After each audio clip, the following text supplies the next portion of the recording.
اعوذ باللہ من الشیطان اللعین الرجیم بسم اللہ الرحمن الرحیم الحمد للہ وکفی وسلام علی عبادہ الذین اصطفی. درود بھیجیے محمد.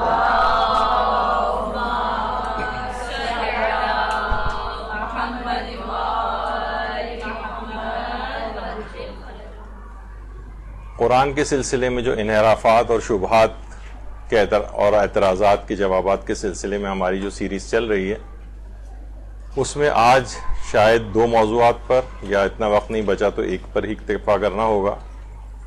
اس میں پہلا موضوع یہ ہے کہ قرآن میں تفکر و تدبر کی خود قرآن نے دعوت دی ہے اور اس کی بہت اہمیت کے اوپر بہت زیادہ زور دیا گیا ہے، لیکن عام افراد جب اس پہ تفکر و تدبر کرنا شروع کرتے ہیں، ابھی ہم آگے چل کر وہ بھی ذکر کریں گے کہ عام افراد کے لیے تفکر و تدبر کس طرح سے ہوتا ہے اور جو اس کے اہل ہیں وہ کیسے تفکر و تدبر کرتے ہیں. لیکن عام طور پر یہ دیکھا گیا ہے کہ جب عام عوام اس پر یہ کام شروع کرتی ہے تو بہت انحرافات کا شکار ہو جاتی ہے. اعتقاداتی انحرافات بھی ہوتے ہیں اور عملی انحراف بھی ہوتے ہیں. دیکھیے، قرآن کی تعلیم اس قدر ضروری ہے کہ اس سے پہلے کے لیکچرز میں بھی ہم بیان کر چکے ہیں کہ جو ہمارے چھٹے امام جعفر صادق علیہ السلام نے فرمایا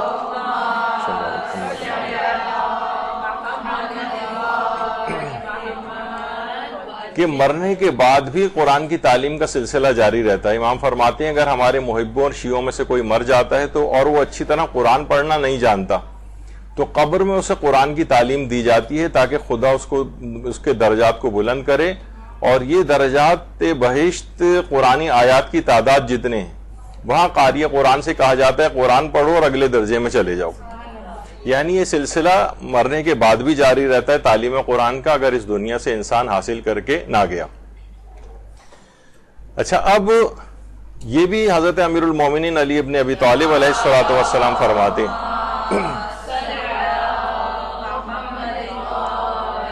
فرماتے ہیں کہ علم 4 طرح کا ہوتا ہے: نفع دینے والا، شفاعت کے لائق بنانے والا، بلندی دینے والا اور پستی دینے والا. نفع دینے والا علم شریعت کا علم ہے، شفاعت کے لائق بنانے والا علم قرآن کا علم ہے، اور بلندی دینے والا علم نحو کا علم ہے، اور پست کرنے والا علم نجوم کا علم ہے. اچھا، نفع دینے والا علم شریعت کا علم ہے، یعنی اگر کوئی فقہی احکام کو اچھی طریقے سے سیکھے، یاد کرے، اس کو پھیلائے، عام طور پر علماء فرماتے ہیں کہ اس کے اندر ایک بہت ہی عجیب و غریب برکت ہے کہ جو اس کے اندر اس فیلڈ میں آتا ہے ایک عجیب زندگی کے اندر، ٹھیک ہے وہ کوئی بہت ارب پتی کروڑ پتی نہیں بنتا ہے لیکن عام طور پر اس کی چیزوں میں برکت آ جاتی ہے، اس کے کام آسانی کے ساتھ ہو جاتے ہیں. تو یہ نفع دینے والا علم ہے شریعت کا علم. دوسرا، شفاعت کے لائق بنانے والا علم قرآن کا علم ہے، شافع و مشفع. یہ شافع بھی ہے اور مشفع بھی ہے. شافع کہتے ہیں قرآن خود بھی شفاعت کرے گا، اور مشفع کہتے ہیں یعنی ایسا شفاعت کرنے والا ہے کہ جس کی شفاعت لازمی قبول کی جائے گی. اچھا، قرآن ایز اے ہول، پورا قرآن بھی شفاعت کرنے والا ہے اور اس کے خاص سورہ بھی شفاعت کرنے والے ہیں. جیسے قبر میں شفاعت کے لیے سورہ ملک کو کہا جاتا ہے، یہ جھگڑا کرے گی، قبر میں جھگڑا کرنے والا سورہ ہے قبر میں. اسی طریقے سے قرآن کے 2 سورہ اور ایسے ہیں کہ جن کو شفاعت کرنے والے سورہ کہا جاتا ہے. ان میں ایک سورہ بقرہ ہے اور ایک سورہ آل عمران ہے.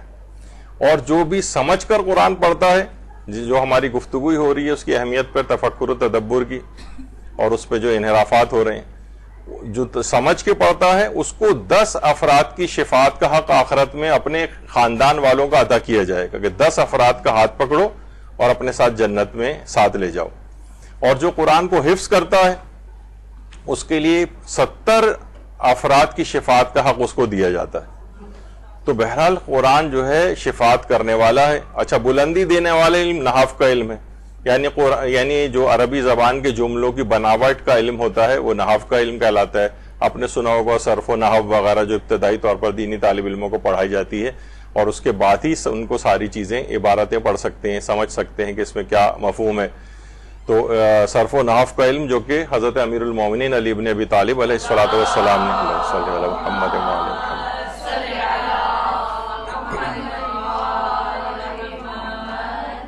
ابو الاسود دوئلی ان کو سکھایا تھا اپنے ایک صحابی کو، بعد میں انہوں نے باقاعدہ اس علم کی تدوین کی، صرف و نحو وغیرہ کی، خاص طور پر نحو کی. تو شفاعت کا لائق انسان بن جاتا ہے اگر سمجھ کے پڑھے، اپنے خاندان والوں کی بھی شفاعت کر سکے گا وہ. اور اس حد تک اس کی اہمیت ہے کہ حضرت امیر نے ایک دفعہ حضرت جابر بن عبداللہ انصاری کی تعریف کی تھی، تو کسی نے کہا مولا آپ باب علم ہونے کے باوجود جابر کی تعریف کر رہے ہیں. امام نے فرمایا تو معلوم نہیں کہ جابر اس آیت کی تفسیر کو سمجھتے تھے، سورہ قصص کی آیت نمبر 85 کو.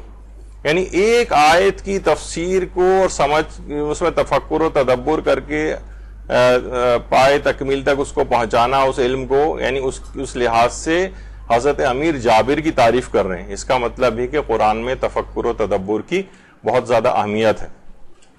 اور یہ بھی ہے کہ ایک جب چھٹے امام سے یہ بات پوچھی گئی تھی، جب ایک رات میں ختم قرآن کے بارے میں آپ سے پوچھا گیا تو امام نے فرمایا مجھے کوئی خوشی نہیں ہوتی کہ تم قرآن کو 1 ماہ سے کم میں ختم کرو.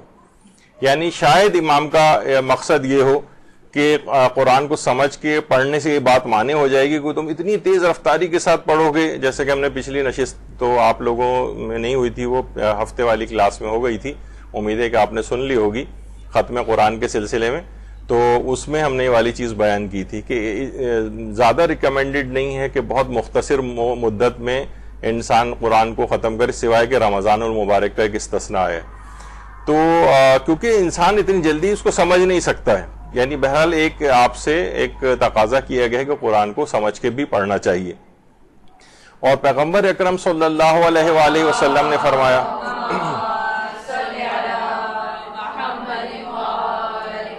کہ اگر تم خوش نصیبوں کسی زندگی چاہتے ہو، شہداء کسی موت چاہتے ہو، روز حشر نجات چاہتے ہو، قیامت کی تپتی دھوپ میں سایہ چاہتے ہو، اور گمراہی کے دن ہادی اور رہنما چاہتے ہو، تو قرآن کو پڑھو اور سمجھو، کیونکہ قرآن رحمان کا کلام ہے، شر شیطان سے بچاتا ہے اور میزان عمل کو بھاری کرتا ہے. تو یہاں پر بھی قرآن کو سمجھنے کے اعتبار سے تاکید آئی ہے. اور یہ بھی ارشاد رب العزت ہے جو سورہ اعراف کے اندر ہے کہ جب قرآن کی تلاوت کی جائے تو خاموش ہو کر غور سے سنو کہ شاید تم پر رحمت نازل کی جائے. ویسے یہ نماز جماعت کے سلسلے میں آئی ہے یہ آیت، لیکن ویسے بھی قرآن کبھی پڑھا جائے تو یعنی اس کو غور سے سننے کا حکم کیوں ہے؟ یعنی اس کو سمجھو تو اس میں کیا بات کہی جا رہی ہے، اس لحاظ سے ہے یہ بات. اور یہ بھی فرمایا امیر المومنین علی ابن ابی طالب علیہ السلام نے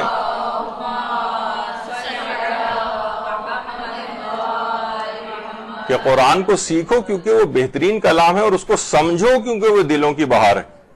اور قرآن کی آیات میں علم کے خزانے ہیں، جب اس کے خزانے کھولے جاتے ہیں تو تمہیں اس میں ضرور غور و فکر کرنا چاہیے. یعنی ہم دیکھیں کیا چیز بیان کر رہے ہیں کہ بہرحال تفکر و تدبر کی اپنی جگہ اہمیت ہے.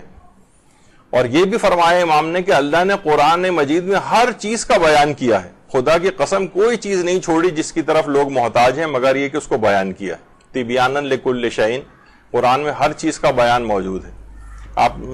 ہم نے سے پہلے بھی عرض کیا تھا کہ حضرت علامہ طالب جوہری صاحب قبلہ جب یہاں پر تشریف لائے تھے تو اس میں بھی انہوں نے یہی بات کہی تھی، اور اپنی بہت ساری اس میں بھی تقریروں میں بھی بات کہتے تھے کہ قرآن میں ہر چیز کا علم موجود ہے، ہر چیز کا علم موجود ہے. بس یہ کہ ہمیں پتہ نہیں چلتا، یعنی اس کو جاننے والے ہونے چاہیے. جب بھی امام اکثر یہ ہوتا تھا کہ جب کسی آیت کی تشریح بیان کرتے تھے لوگ یہ کہتے تھے کہ ایسا لگتا ہے کہ ہم نے قرآن میں یہ آیت پہلی دفعہ پڑھی. خود امام ابو حنیفہ کے متعلق ملتا ہے کہ وہ جب چھٹے امام سے ملاقات کے لیے آئے تھے اور امام نے استدلال میں آیات قرآن پیش کی تھی تو انہوں نے کہا تھا کہ مجھے لگتا ہے کہ میں پہلی دفعہ ان آیات کو سن رہا ہوں قرآن کے اندر. تو ہر چیز کا بیان موجود ہے، لیکن وہ ہماری ریچ سے باہر ہو جاتا ہے، ہمارے فہم سے. تو جب بھی ائمہ معصومین کی طرف رہنمائی کی گئی کہ وہ جو ہے بیان کریں کسی بھی آیت کی تفسیر، ان کی طرف مراجعہ کرنا چاہیے کہ خود معصومین نے ان آیات کی کیا تفسیر بیان کی ہے. تو ہر چیز کا بیان تو موجود ہے قرآن میں. اور یہ بھی فرمایا چھٹے امام جعفر صادق علیہ الصلوۃ والسلام نے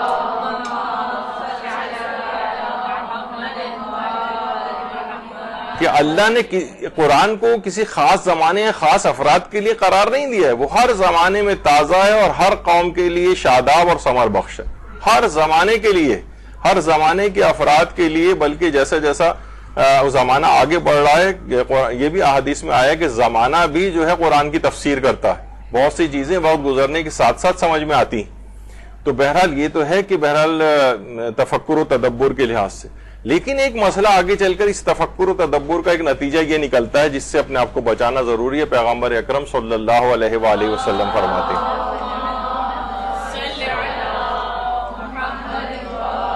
کہ میں اپنے بعد اپنی امت میں ایسے ان لوگوں سے زیادہ خوف زدہ ہوں جو قرآن کی بے محل تعویلیں کریں گے، یعنی جو ان کے دماغ میں آ رہا ہے، جو ان کی سمجھ میں آ رہا ہے، بس وہ جو ہے نا بیان کرتے چلے جائیں گے، قرآن یہ کہنا چاہتا ہے، قرآن یہ کہنا چاہتا ہے۔ اس وقت اگر آپ یوٹیوب وغیرہ کے اوپر دیکھیں، قرآن کے لحاظ سے ایسے ایسے نظریات، ایسے ایسے افکار، ایسے ایسے افراد قرآن کو لے کر آ رہے ہیں اور ایسے عجیب و غریب نظریات پیش کر رہے ہیں کہ انسان دہل کے رہ جاتا ہے، اور اس طرح سے اپنی من مانی تعویلات کر کے قرآن کو، آیات کو توڑ مروڑ کے اپنے موقف کی تائید کے اندر پیش کرتے ہیں۔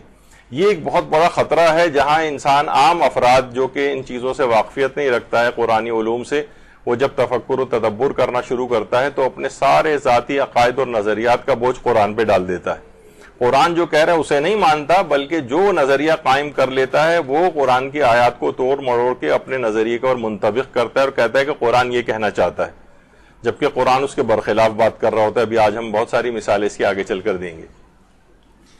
اور یہ بھی پیغمبر اکرم صلی اللہ علیہ وآلہ وسلم نے فرمایا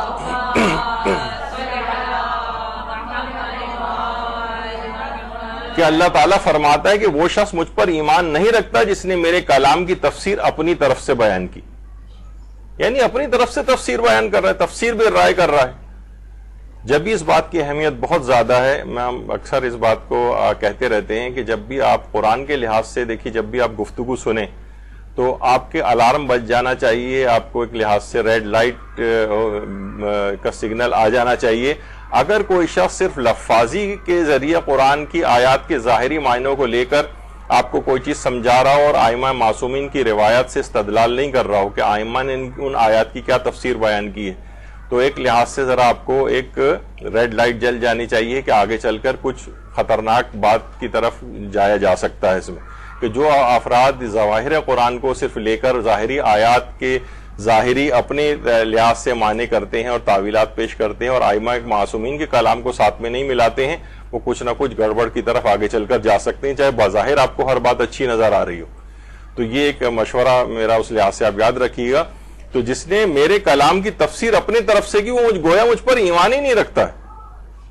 کتنی ابھی اب جو قرآن کے لحاظ سے جو افراد بہت مشہور انٹرنیٹ کے اوپر ہیں اور شیعہ سنی دونوں اس کے اندر موجود ہیں، تو وہاں پہ آپ دیکھیں گے کہ بعض اوقات اس سے خالی ہوتا ہے کہ ائمہ معصومین کی جو احادیث سے یا رسول اللہ کی احادیث سے استنباط نہیں ہو رہا ہوتا ہے، بلکہ اپنا کوئی ذاتی نظریہ پیش کیا جا رہا ہوتا ہے۔ اچھا، اسی طریقے سے اچھا، اب کیا کوئی شخص تمام قرآن بغیر استاد و رہنما کے خود پڑھ کر سمجھ سکتا ہے؟ تمام قرآن بغیر استاد و رہنما کے؟ دیکھیے آج کل ایک یہ بہت ہو گیا کہ بھائی ہم کسی مولوی ملا سے ہم نہیں پڑھیں گے، کسی تفسیر قرآن کو ہم نہیں دیکھیں گے، قرآن خدا نے تمام انسانوں کے ہدی للناس، دیکھیے لوگ یہ بھی قرآن کی آیات سے کیسا استفادہ ہوتا ہے، ہدی للناس قرار دیا، تمام انسانوں کے لیے ہدایت ہے، قرآن براہ راست ہم سے خطاب کر رہا ہے۔ بہت سے لوگوں کا تو یہ عقیدہ ہے کہ جب یہ قرآن خطاب کر رہے ہیں تو گویا ایک وحی ہے جو ہم پر نازل ہو رہی ہے، یہ صرف رسول اللہ سے مخصوص نہیں ہے، یہ قرآن ابھی ہی مجھ پر نازل ہو رہا ہے۔ ایک صاحب یہ بھی بہت مشہور قرآن کے جو ہے کہتے ہیں کہ قرآن اسی وقت آپ پر نازل ہو رہا ہوتا ہے۔ تو کہتے ہیں کسی استاد کی، کسی رہنما کی کوئی ضرورت نہیں، انسان خود پڑھ کر سمجھ سکتا ہے، خود پڑھ کر سمجھ سکتا ہے۔ اچھا، اب اگر خود پڑھ کے سمجھ سکتا ہے تو رسول اللہ کیا ناظرہ قرآن پڑھانے کے لیے آئے تھے لوگوں کو؟ بھئی جب آپ خود پڑھ کر سمجھ سکتے ہیں تو رسول اللہ کو پھر قرآن سمجھانے کی کیا ضرورت تھی؟ اس کا مطلب ہے رسول اللہ صرف زبانی طور پر اس طرح مولوی صاحب وغیرہ کوئی بچے کو قرآن پڑھانا سکھاتے ہیں ناظرہ، اس طریقے سے کیا رسول اللہ آئے تھے قرآن پڑھانے کے لیے؟ اچھا، جبکہ قرآن کے اندر کیا کہا جا رہا ہے کہ هو الذی بعث فی الامیین رسولا منہم یتلو علیہم آیاتہ ویزکیہم ویعلمہم الکتاب والحکمہ، یعنی آیات کی، ہم نے اس رسول کو مبعوث کیا ہے جو آیات کی تلاوت کرتا ہے، تزکیہ نفس کرتا ہے اور کتاب و حکمت کی تعلیم دیتا ہے۔ اس کا مطلب ہے کہ اگر صرف عربی جاننا ہی کافی ہوتا ہے اس سلسلے میں اور رسول اللہ خود سے تعلیم نہیں دیتے کتاب و حکمت کی، تو انسان جو ہے وہ یہ تو پھر اس کا مطلب یہ ہے کہ اگر ہمارے درمیان اس قسم کی آوازیں لگنے لگی ہیں تو وہی حسبنا کتاب اللہ جو کہا گیا تھا شروع میں، تو یہ تو اسی طرح کی بات ہو جائے گی. یعنی ہمارے لیے کتاب خدا کافی، ہمیں کسی رہنما کسی بتانے والے کی کوئی ضرورت نہیں ہے. یہ تو گویا آپ نے اس نعرے کی تائید کر دی ہے. تو یعلمہم الکتاب والحکمہ، اس کا مطلب ہے رسول اللہ اور معصومین سے آپ کو یہ سب چیزیں لینی ہیں. کتاب و حکمت کی تعلیم جو ہے وہ رسول دیتا ہے. اچھا، کیا اصحاب رسول اللہ کو معاذ اللہ عربی نہیں آتی تھی؟ عربی بالکل سب کو عربی آتی تھی. جب سب کو عربی آتی تھی تو پھر کسی عربی جاننے والے کو گمراہ ہونا ہی نہیں چاہیے. بھائی عربی آتی ہے، اور عربی جیسے اردو کے اندر اگر قرآن نازل ہو، قرآن اردو میں اگر پڑھیں تو آپ کو کسی کو سکھانے والے کی کوئی ضرورت ہی نہ ہو. اس کا مطلب کسی بھی آدمی کو گمراہ ہی نہیں ہونا چاہیے جس کو بھی عربی آتی ہے. لیکن ایسا نہیں. یضل بہ کثیرا ویہدی بہ کثیرا، اکثر لوگ قرآن سے کے ذریعے کثیر تعداد ایسی ہے جو گمراہ ہو جاتی ہے، اور کثیر تعداد ایسی ہے کہ جو کہ ہدایت پا لیتی ہے. وما یضل بہ الا الفاسقین، اور فاسقوں کے علاوہ کوئی گمراہ نہیں ہوتا. اس کا مطلب ہے قرآن کے ذریعے بھی کثیر تعداد گمراہی کا شکار ہو جاتی، اس میں قرآن کا کوئی قصور نہیں ہوتا. یعنی ان فاسق افراد کے اپنے افکار کا بوجھ وہ قرآن پہ ڈالتے ہیں اور وہ گمراہ ہوتے ہیں. اس کی الگ تفسیر ہم اس وقت نہیں جا رہے اس کے اندر، لیکن بہرحال اسی قرآن کے ذریعے، یعنی خود قرآن کا اس میں کوئی قصور نہیں ہے، لیکن اسی کو استدلال بنا کر آپ نے دیکھا کتنے فرقے بن گئے. ہر فرقہ اپنے آپ کو قرآن سے ثابت کر رہا ہوتا ہے کہ میرا موقف بالکل صحیح ہے، دیکھیں قرآن میں یہ ہے، جبکہ قرآن میں اس کے برخلاف بات ہوتی ہے. تو اکثر لوگ اکثریت گمراہ ہو جاتی.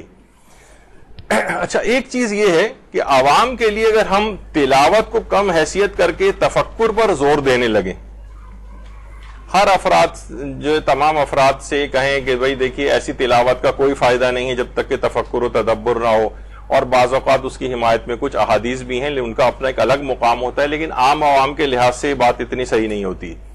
عوام کو تلاوت کے لحاظ سے لگا رہنے دیں، پھر جب وہ اس لیول کو کراس کر لیں، یقین کیجئے کہ اس وقت عوام تو مائنس میں ہے، تلاوت کے کرنے کے لحاظ سے بھی مائنس میں ہے. یعنی اگر آپ ان کو ابھی سے ہی کہہ دیں گے کہ ایسی تلاوت کا کوئی فائدہ نہیں، اس میں تفکر و تدبر نہ ہو، اور عام طور پہ تفکر و تدبر کر بھی نہیں پاتے ہیں لوگ، تو وہ تلاوت سے بھی جائیں گے اور تلاوت سے چلے گئے ہیں. تو عوام کو بہت زیادہ ہم یہ کہیں کہ نہیں ایسی تلاوت کا کوئی فائدہ نہیں، ایسی تلاوت کا کوئی فائدہ نہیں، تو اور صرف کہیں تفکر ہونا چاہیے، تو تفکر کے ایک تو وہ تمام نقصانات آپ ابھی جو ہم آگے چل کے آپ کو پیش کریں گے وہ آپ کے سامنے آئیں گے، اور عوام تلاوت سے بھی جائے گی اور چلی گئی ہے. جب وہ کہتے ہیں جب کوئی فائدہ ہی نہیں ہے ہماری تلاوت کا، جب تک ہم تفکر و تدبر نہ کریں تو پھر تو بس ٹھیک ہے، پھر ایسے ہی رہنا چاہیے، پھر ہمیں تفکر کو ہمارے پاس ٹائم نہیں ہے. اچھا، اب دیکھیے لوگوں کے تفکر و تدبر کے بھی نا الگ الگ معیارات ہوتے ہیں. ایک عام آدمی کس حد تک تفکر کر سکتا ہے ابھی آگے چل کر ہم اس کا ذکر کریں گے. مثلا ایک عام فرد ہے، اس کو آپ کہیں گے جیسے وہ اس پہ تفکر کر لے. مثلا قرآن میں آ گیا کہ لا یغتب بعضکم بعضا، کوئی شخص ایک دوسرے کی غیبت نہ کرے. کیا کوئی پسند کرے گا کہ مردہ بھائی کا گوشت کھائے؟ وہ تفکر و تدبر کرے، ہاں واقعی مجھے نہیں کرنی چاہیے، غیبت نہیں کرنی چاہیے، جھوٹ نہیں بولنا چاہیے. جھوٹ کی جب آیتیں آئیں اس کی مذمت میں تو اس پہ تفکر و تدبر کرے. قیامت کے اوپر تفکر و تدبر کرے کہ آخرت میں مجھے جواب دینا ہے، مجھے گناہوں سے پرہیز کرنا ہے. اس طرح کی سادہ چیزوں کے اندر تو عوام تفکر و تدبر کر سکتی ہے، لیکن احکام قرآن کے اندر تفکر کرنا، بعض عقائد کے اندر جو دقیق عقائد ہیں ان میں انحراف کا شکار ہو جاتا ہے. لوگوں کے تفکر و تدبر کے الگ الگ معیارات ہیں جس کا خیال نہیں کیا جاتا. ایک عام شخص کو بھی کہہ دیا جاتا ہے. مثلا جب ہم کہتے ہیں، آپ کو پتہ ہے کہ ایک زمانے میں یہاں پر مثلا ہمارے ایک وزیر سائنس اور ٹیکنالوجی تھے ڈاکٹر عطاء الرحمان، وہ اس بات کو بہت زور دیتے تھے کہ ملک میں پی ایچ ڈیز کی بہت کمی. تو اربوں خربوں روپے کا بجٹ ان کے اوپر ایک اعتراض ہوتا تھا. ابھی میں اس میں نہیں کہ وہ صحیح کہتے تھے یا غلط کہتے تھے، لیکن ایک اعتراض ان پہ ہوتا تھا کہ وہ ملک کہ جس کے اندر یعنی ابتدائی بیسک تعلیم نہیں ہے، وہاں آپ کہہ رہے ہیں کہ خربوں کا بجٹ جو ہے وہ صرف پی ایچ ڈیز کے اوپر لگا دیا جائے. ابھی تو بیسک ہی لوگوں کے پاس ابھی تو گھوسٹ اسکول ہیں، پرائمری یعنی پتہ نہیں کروڑوں کی تعداد میں بچے اسکول نہیں جاتے ہیں، وہاں آپ کہہ رہے ہیں کہ پی ایچ ڈیز کی بہت کمی. تو یہاں پر جب بھی قرآن کے سلسلے میں بات ہوتی ہے نا تو بس وہ والا ہی تقریباً چیز آ جاتی ہے کہ تفکر و تدبر اور بڑے ویسے نعرے لگا کر اور نہ عام عوام جو کہ ابھی قرآن پڑھتی بھی نہیں ہے, قرآن پڑھنا بھی نہیں آتا ہے اس کو. میجورٹی اگر آپ دیکھیں 90-95% افراد ہوں گے شاید کہ جن کو قرآن پڑھنا بھی نہیں آتا ہے, اور تلاوت قرآن تقریباً 90-95% لوگ روزانہ کرتے ہی نہیں, شاید 2-3-4% لوگ تلاوت کرتے ہوں گے. تو ان میں اگر آپ تفکر و تدبر, تو یہ گویا پی ایچ ڈیز والی چیز ہے. آپ اس پہ روتے رہیں گے کہ ملک میں پی ایچ ڈی بہت کم ہے. اور بھائی یہاں پہ تو ابھی لوگوں کی بیسک ایجوکیشن نہیں, کروڑوں بچے اسکول نہیں جاتے, تو اس وجہ سے یہاں پر یہ کچھ مسائل اس سلسلے میں ہو جاتے ہیں. تو عوام کو کن قرآنی آیات میں تفکر کرنا چاہیے جو سادہ ہیں, اخلاقیات پر مبنی ہیں, سادہ عقائد پر مبنی ہیں, ان میں تفکر و تدبر عام عوام کر لے. لیکن پورے قرآن میں اس لحاظ سے تفکر و تدبر کی ان کو دعوت دینا, وہ بہت سارے انحرافات کا, یعنی بیسک چیزوں کو چھوڑ کر اور اگلی مرحلے کو, یعنی میٹرک والے سے آپ کہیں کہ بھئی اب تم پی ایچ ڈی ایک دم سے کیوں نہیں کر لیتے ہو؟ بھائی ابھی اس لیول کے اوپر ہے ہی نہیں, ابھی تو مڈل 8ویں جماعت کے اندر آپ اسے کہہ رہے ہیں پی ایچ ڈی نہ کرنے کی مذمت پہ زور دے رہے ہیں اسے. یہ بہت بڑا مسئلہ ہے. اچھا, صرف زبان جاننا بھی کافی نہیں, یا تراجم جاننا بھی. مثلا کیا آپ کوئی عام انگریزی جاننے والا کتابیں پڑھ کر گھر بیٹھے ڈاکٹر بن سکتا ہے, سرجن بن سکتا ہے, پائلٹ بن سکتا ہے؟ مثلا کوئی ڈاکٹر کوئی کہے کہ بھئی انگریزی میں تو ہیں کتابیں, اور انگریزی مجھے آتی ہیں, میڈیکل کی کتابیں میں گھر پہ بیٹھ کے پڑھ رہا ہوں. کوئی ڈاکٹر کے پاس آپ جائیں, وہ کہے گا میں نے ساری کتابیں گھر پہ پڑھی ہیں, اور فوراً اٹھ کے آ جائیں گے نہیں بھئی آپ سے علاج نہیں کروانا ہے. سرجن کہے کہ بھائی میں نے 100 کم سے کم یوٹیوب کے اوپر آپریشن دیکھے ہوئے ہیں, یہ والے جو میں آج آپ کا پہلی دفعہ کرنے کے لیے آ رہا ہوں, تو کوئی اس سے آپریشن نہیں کرائے گا, آپریشن ٹیبل سے اٹھ کر بھاگ جائیں گے لوگ. پائلٹ اگر اعلان کرے کہ آج میری پہلی فلائٹ ہے, ماشاءاللہ سے کچھ دعا کیجیے گا کامیاب, سارے مسافر اتر کے بھاگ جائیں گے وہاں سے. تو بہرحال یہ کیا ہے کہ یعنی فقط یہ تو پھر بھی یعنی ایک خاص علم حاصل کیا جاتا ہے, اس سے گو تھرو ہوا جاتا ہے, امتحان پاس کیے جاتے ہیں, پھر اس کے بعد جو ہے وہ اس علم کو انسان حاصل کرتا ہے. یہاں آپ کہہ رہے ہیں قرآن کے سلسلے میں ہر شخص بس نا آزاد ہے, یعنی وہ قرآن کے اندر کود پڑے اور اپنے عقائد بھی اس سے نکال لے خود ہی تمام چیزیں, کیونکہ یہ تو ہدی للناس سے سب انسانوں کے لیے ہدایت ہے, اور وہ ہے بھی ہدایت. لیکن اصلاً یہ تمام چیزیں ایسے ہی ہے جیسے کوئی جب عام علوم جو ہیں وہ انسان گھر بیٹھے نہیں حاصل کر سکتا ہے, بس ایسی کتابیں پڑھ لیں اور وہ جو عالم فاضل بن گیا اور پھر درس قرآن دینے شروع کر دی اور مفسر قرآن بھی بن گیا مثلاً وہ. تو یہ تمام چیزیں کیا ہیں, یہ متخصصین کے ذمے رکھیں. ہاں عام عوام اخلاقیات اور جو سادہ عقائد ہیں یا تاریخ کی کچھ باتیں اس کے اندر غور و فکر کر سکتے ہیں, اور جو پہلے سے ثابت شدہ چیزیں. اچھا دیکھیے, اصحاب معصومین جو سب عربی جانتے تھے, بہت فصیح و بلیغ تھے, وہ بھی آیات قرآنی کے معانی آ کر ائمہ معصومین سے پوچھا کرتے تھے, رسول اللہ سے پوچھا کرتے تھے آ کر. امام حسین علیہ الصلوۃ والسلام فرماتے ہیں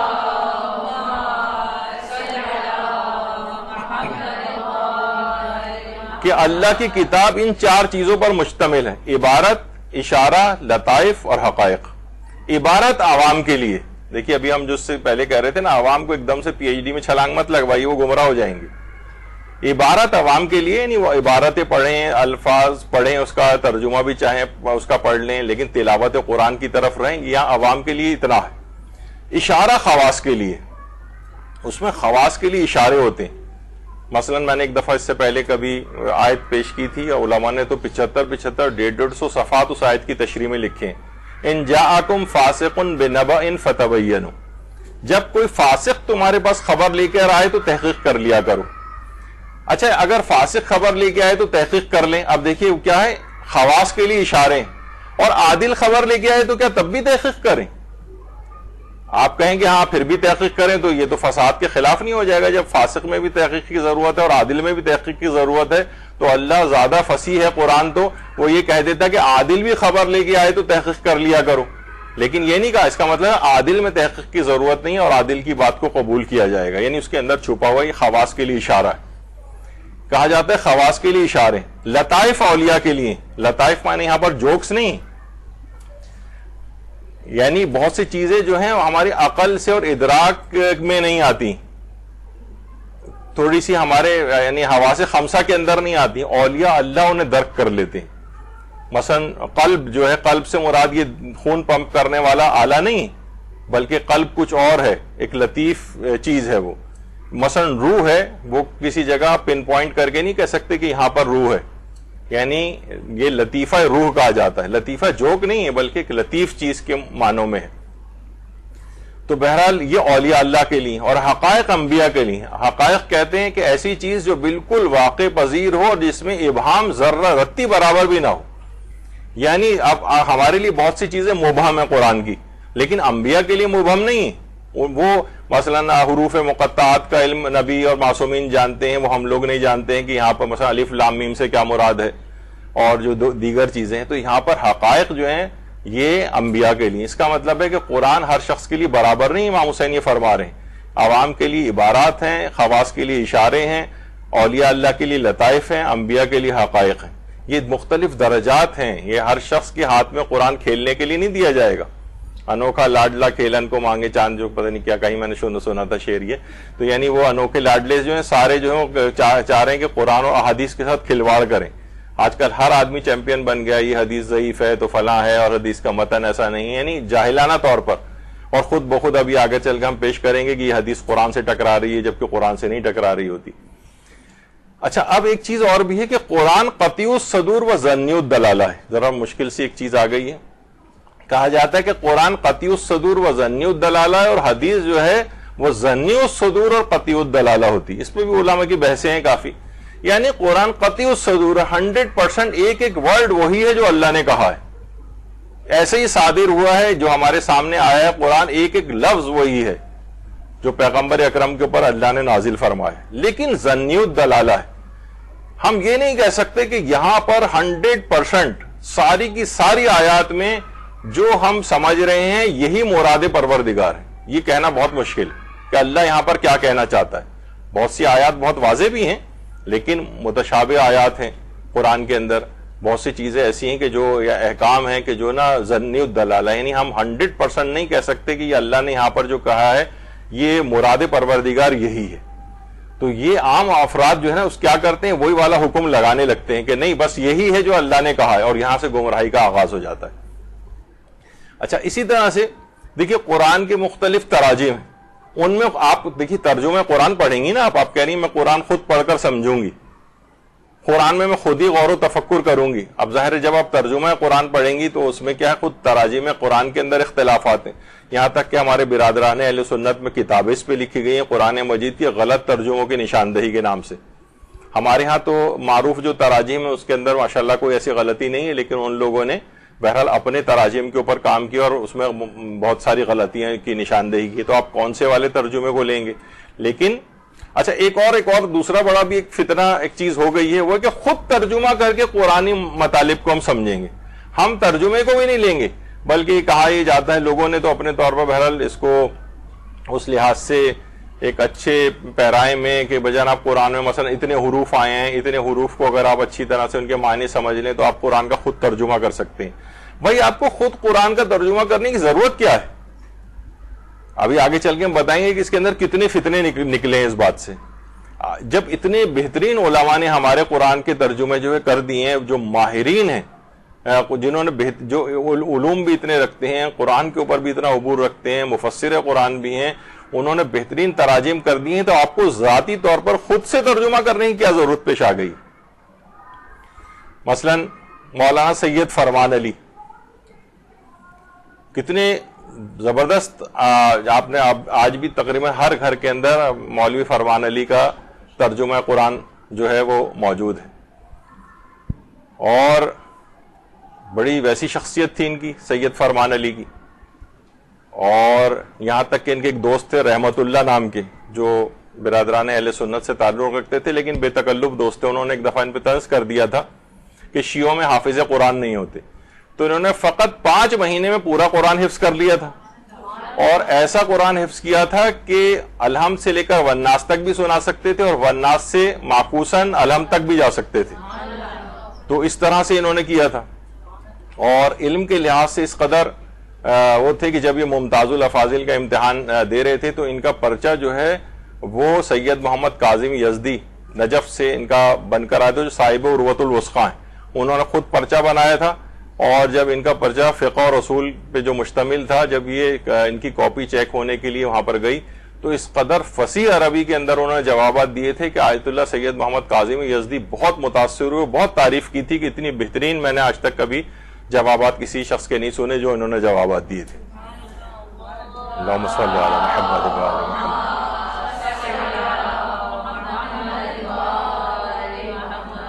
تو آپ نے سنا کہ حافظ قرآن بھی تھے اور کتنے زبردست حافظ تھے, اور بہرحال لیکن قسمت نے اتنی یاوری نہیں کی اور فقط 40 سال کی عمر میں بھی ایک بیماری کے نتیجے میں یہ وفات پا گئے. 40 سال کی فقط عمر تھی مولوی سید فرمان علی کی. اچھا, اس کے بعد مولانا سید مقبول احمد دہلوی, دہلی سے جن کا تعلق تھا, یہ پہلے غیر شیعہ تھے, بعد میں انہوں نے شیعہ مذہب قبول کیا تھا, اور مولوی مقبول احمد صاحب کا ترجمہ قرآن بھی کتنا زیادہ مشہور ہے. اچھا, ایک بات سید فرمان علی کے متعلق اور بات کہہ دی جائے کہ اتنا زبردست, اب یاد آئی کہ اتنا زبردست انہوں نے ترجمہ قرآن کیا ہے کہ اس زمانے میں جو ماہرین تھے وہ یہ بات کہتے تھے, اور لیکن کوئی ایک لطیف نقطے کے طور پر ایک لائٹر نوٹ میں یہ بات کہتے تھے کہ اگر قرآن اردو زبان کے اندر نازل ہوتا تو مولوی فرمان علی کے اور اس میں بہت ہی کم فرق لوگ پاتے. یعنی اس اتنا ایکوریٹ ترجمہ اور اتنا بہترین ترجمہ انہوں نے جو ہے وہ کیا تھا, اور یہاں تک کہ ان کا جو ترجمہ قرآن ہے وہ الذریعہ الی تصانیف الشیعہ میں آیت اللہ بزرگ تہرانی نے ان کو سید جلیل کہہ کے, سید فاضل کہہ کے مخاطب کیا ہے, اور ان کے ترجمہ قرآن کو اپنی کتاب الذریعہ الی تصانیف الشیعہ کے اندر لکھا ہے, یعنی جو شیعہ کی پرومیننٹ کتابیں تراجم جو لکھے گئے ہیں اس میں بھی ان کو شامل کیا ہے. تو مولانا مقبول احمد دہلوی صاحب, یہ ان کا ترجمہ قرآن اور ان کا تو تفسیر اور جو زمیمہ تو پاکستان میں بین بھی ہو گیا تھا اور حکومت کی طرف سے پابندی لگ گئی تھی کیونکہ اس میں ذرا ایک مناظرانہ رنگ آ گیا تھا, لیکن ابھی بھی کہیں کہیں وہ زمیمہ مل سکتا ہے. لیکن ترجمہ قرآن ان کا بھی بہت ہی زیادہ مشہور ہے اور ابھی بھی لوگوں کے گھروں میں اس انداز سے ہوتا ہے. تو بہترین تراجم ان لوگوں نے کی ہیں. ان کے ساتھ بھی ایک قسمت نے بہرحال یاوری نہیں کی, اور یہ بھی 51 سال کی عمر میں انتقال کر گئے. غالباً کوئی ایکسیڈنٹ وغیرہ ہوا تھا کہ جس میں ان کا بیمار ہو گئے تھے اور اس کے بعد انتقال کر گئے. پاکستان میں اس وقت مولانا محمد حسین نجفی صاحب ہیں, ان کا ترجمہ قرآن بھی بہت اچھا ہے, اور اس کے علاوہ علامہ ذیشان حیدر جوادی صاحب کا ترجمہ قرآن جو ہے وہ بھی بہت اچھا ہے, وہ لے کر لوگ اس کو پڑھ سکتے ہیں. اس کے علاوہ آیت اللہ علی نقی نقن صاحب, ان کا ترجمہ قرآن اور جو تفسیر ہے, لیکن ترجمہ قرآن اس لحاظ سے کافی بہترین ہے. اور اس کے علاوہ مفسر قرآن علامہ شیخ محسن علی نجفی, ماشاءاللہ علماء میں سے حیات ہیں یہ, اور ان کا تفسیر قرآن تفسیر کوثر کے نام سے جو شائع ہو چکی ہے, انٹرنیٹ پہ بھی اویلیبل ہے, بہترین تفسیر ہے, بہترین ترجمہ ہے. تو جب یہ اتنے بہترین تراجم موجود ہیں اور لوگ کہہ رہے ہیں کہ جناب مثلا مولوی فرمان علی کا اتنا بہترین ترجمہ ہے کہ شاید قرآن اگر اردو میں نازل ہوتا تو کوئی خاص فرق نہیں ہوتا اس میں, جب یہ موجود ہے تو ہمیں خود سے ذاتی طور پر ترجمہ کرنے کی کیا ضرورت ہے جس کے اندر امکانات بہت اس بات کے ہوں گے کہ ہم بہت غلطیاں کریں گے, کچھ کے کچھ معنی بن جائیں گے. تو یہ سب انحرافات ہیں, اس کی طرف ہرگز نہ جائیے گا. ٹھیک ہے, وہ جو افراد سکھاتے ہیں کہ اتنے قرآن کے حروف کو اگر سیکھ لیا جائے تو آپ خود سے بھی کر سکتے ہیں ترجمہ, ٹھیک ہے, ایک علم کے طور پر چیز سیکھ لی جائے اس میں کوئی ایسا حرج نہیں ہے, لیکن خود سے ترجمہ کرنے میں بہت گڑبڑ ہے اور بہت زیادہ انحراف کا انسان شکار ہو سکتا ہے کہ خود سے ترجمے کرنے شروع کر دے.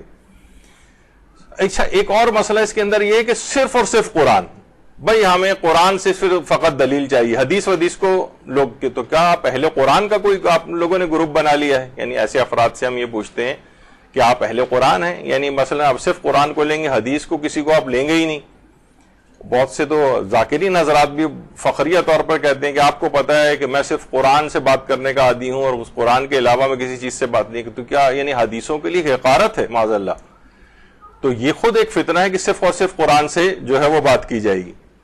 قرآن میں تو کتنی چیزیں نہیں ہیں, مثلا قرآن میں سے اگر آپ صرف بات کرتے ہیں اور حدیثوں کو لیتے نہیں تو آپ نماز کیسے پڑھیں گے؟ نماز کا تو کوئی طریقہ قرآن کے اندر نہیں لکھا ہوا. ابھی ہم ہزاروں قسم کے چیزیں آپ کے سامنے پیش کر دیں جو بظاہر قرآن کے اندر نظر نہیں آتی ہیں, طریقہ موجود نہیں ہے, تو وہ چیزیں آپ کہاں سے اخذ کریں گے؟ تو ہمارے ہاں دیکھیے ایک گروپ وہ ہے جو شیعوں کا اہل حدیث کہلاتا ہے, جو اخباری ہیں, وہ کہتے ہیں وہ قرآن کی بھی بہت زیادہ اتنی تائید نہیں کرتے. وہ کہتے ہیں اس کے اندر بہت ساری ایسی چیزیں ہم صرف اور صرف حدیثوں کو لیں گے, اور مجتہدین اور اجتہاد و تقلید کو بھی نہیں مانتے جنہیں اخباری کہا جاتا ہے. البتہ زیادہ تر اس میں اخباری وہ ہیں جو شام کے اخبارات وغیرہ ایوننگ اسپیشل وغیرہ پڑھتے ہیں اور اخباری کہلاتے ہیں, ورنہ اور اس جو اصل اخباری تھے وہ بہت پڑھے لکھے اور خود ہی قریب الاجتہاد یا مجتہد افراد ہوا کرتے تھے. تو شیعوں کے ہاں اہل حدیث ایک تو اہل قرآن کا ایک گروپ بن گیا ہے جو کہتے ہیں ہم صرف قرآن صرف قرآن صرف قرآن, اور کچھ ہیں وہ کہتے ہیں نہیں صرف احادیث صرف احادیث, مجتہد کا فتویٰ بھی نہیں لیں گے, صرف حدیث چاہیے, قرآن کی آیت بھی پیش کریں وہ کہیں گے نہیں اس کے یہ معنی نہیں ہے بلکہ ہم جہاں حدیث دیکھیں گے. اچھا تو اس سے کیا ہوتا ہے کہ آیات کا نا غلط انطباق شروع کر دیتے ہیں کہ یہ آیت اس مقصد کے لیے آئی ہے خود سے ہی, تو یہ عقیدوں اور عمل کے انحرافات شروع ہو جاتے ہیں. یہی وجہ ہے کہ تفسیر نمونہ میں آیت اللہ ناصر مکارم شیرازی نے پہلی جلد میں لکھا ہے کہ تفسیر قرآن کے سلسلے میں روش بہت زیادہ خطرناک ہے. انسان مکتب قرآن میں شاگردی اختیار کرنے کے بجائے اس عظیم آسمانی کتاب کے مقابلے میں استاد بن بیٹھے, یعنی قرآن سے استفادہ کے بجائے اپنے افکار کا بوجھ اس پر ڈال دے. اس کا مطلب یہ کہ کہیں ایسا نہ ہو کہ انسان اپنے ماحول, تخصیص علمی, مخصوص مذہب, اپنی ذاتی رائے کو قرآن کے نام پر اور قرآن کی صورت میں پیش کرنے لگے, اور یوں قرآن ہمارا امام و پیشوا اور رہبر و قاضی و فیصلہ کرنے والا نہ رہے بلکہ الٹا وہ ہمارے اپنے نظریات کی مسند نشینی اور ہمارے اپنے افکار و نظریات کی جلوہ نمائی کا ذریعہ بن جائے. یہ تفسیر نہیں ہے بلکہ تحمیل ہے, اس سے فیصلہ لینا نہیں ہے بلکہ اس پر حکم چلانا ہے. یہ ہدایت نہیں ہے بلکہ ضلالت و گمراہی. یعنی آپ نہ قرآن اپنے افکار کا بوجھ آپ نے قرآن کے اوپر ڈال دیا. قرآن سے کوئی چیز لی نہیں ہے بلکہ آپ بہت سے لوگ دیکھیے یہ کرتے ہیں کہ وہ قرآن یا حدیث سے کوئی جو نظریہ ملتا ہے اس پہ عقیدہ نہیں بناتے بلکہ پہلے سے کوئی عقیدہ بنا لیتے ہیں اور اس کے بعد اس کی تلاش میں دلائل ڈھونڈنے نکلتے ہیں. اب جہاں ادھر ادھر اٹھتی پٹھتی دلیلیں ان کو مل جاتی ہیں اس کو اپنے مقاصد کے لیے استعمال کرنے لگتے ہیں. قرآن و حدیث سے عقیدہ بنانا چاہیے, نہ کہ عقیدہ پہلے سے بنانے کے بعد دلیلوں کی تلاش کی جائے. تو یہ بہت بڑا ایک مسئلہ ہے. یہ آپ لوگ شاید ابھی اتنا اس واقفیت اس لحاظ سے نہیں رکھتے ہیں کہ عام عوام کے اندر خواتین میں شاید اتنی زیادہ بات نہیں آ رہی ہو, لیکن مرد حضرات ہم تو دنوں رات اس کے اوپر دیکھتے ہیں انٹرنیٹ پہ, سوشل میڈیا پہ لوگ جو آ کر سوال و جواب کرتے ہیں تو اس سے ان کے نظریات کھل کے ہمیں پتہ چلتے ہیں. تو معلوم ہی چلتا ہے کہ تو ایک بڑا زبردست انحراف کا شکار ہو چکی ہے بہت بڑی تعداد. مثلا اب دیکھیے قرآن کی ایک آیت ہے جس کے متعلق کہا جاتا ہے کہ اتنی واضح آیت لیکن جتنا زیادہ اختلاف اس آیت میں امت مسلمہ ہوا ہے کسی آیت میں نہیں ہوا شاید. یا ایھا الذین آمنوا اذا قمتم الی الصلاۃ فاغسلوا وجوہکم وایدیکم الی المرافق وامسحوا برؤوسکم وارجلکم الی الکعبین. اے صاحبان ایمان جب تم نماز کے لیے آمادہ ہو جاؤ تو اپنے چہروں کو دھو اور ہاتھوں کو کوہنیوں تک دھو اور مسح کرو اپنے سر کا اور اپنے پاؤں کا ٹخنوں تک. کتنا واضح ہے کہ پاؤں کا مسح کرنا ٹخنوں تک, لیکن کیا ہے کہ ایک گروپ پورا عالم اسلام کا ایک الگ ہو گیا اور اس نے اس آیت کی یہ معنی کیے کہ نہیں اس کا مطلب ہے کہ پاؤں کو دھونا ہے. ایک جر جوار کی ایک بحث ہے گرامر کی, وہ یہاں پر لائی جاتی ہے اور کہا جاتا ہے کہ یہاں پر حالانکہ برؤوسکم وارجلکم الی الکعبین وامسحوا برؤوسکم وارجلکم الی الکعبین, سر کا اور پاؤں کا مسح کرو ٹخنوں تک. تو مسح کرنے کو کہا جا رہا ہے کہ اس کو کیا قرار دیا گیا کہ پاؤں کو دھو. اب ایک پوری ایک تفصیلی ظاہر ایک بحث ہے شیعہ اور سنیوں کے درمیان, لیکن بہرحال یہ ہم اب دیکھیں یہاں پر کیا ہے کہ یعنی قطعی الدلالہ اور ظنی الدلالہ والی بھی جو ایک بات ہے کہ ہر آدمی اپنے مسلک کو جو ہے مثلا اس کو صحیح ثابت کر رہا ہے اس سے. مثلا ایک صاحب ہے جو بہت ہی مشہور, چلے نام لینے میں بھی حرج نہیں ہے, مثلا جاوید احمد غامدی صاحب, وہ کہتے ہیں آپ دیکھ لیجئے امام زمانہ کے نام سے جو ہے وہ اللہم صلی علی محمد و آل محمد,